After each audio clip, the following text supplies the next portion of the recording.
Haligi sizga o'zi yoqdimi uy? Ha, o'zingiz sodda bo'lsangiz ham didingiz zo'r ekan. Yuring, bu yoqlarni ham ko'rsataman.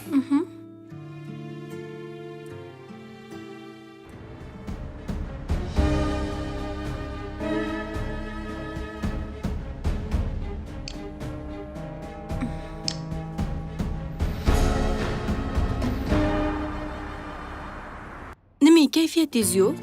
Hey, Doston aka, sizga gapiryapman. Nimaga kayfiyatingiz yo'q deysizmi?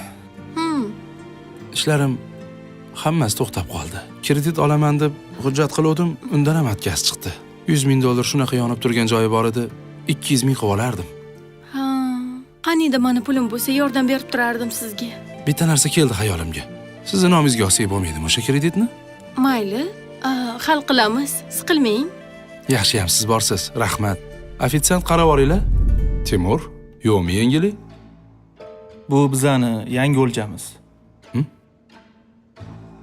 Nomida mashina, uy ham yo'q. Lekin 50 ming kredit olsa bo'ladi. Ota-onasi bormi? Ha, adasini katta zavodi bor. Otasini zavodi bor deysanmi? 100 ming ham yecharmiz balki. Yoki otasini zavodini sotishga majburlarmiz. Ja, tannozga o'xshayapti. Menga qara. Qimmatroq mashina bilan yaxshi uy gaplash.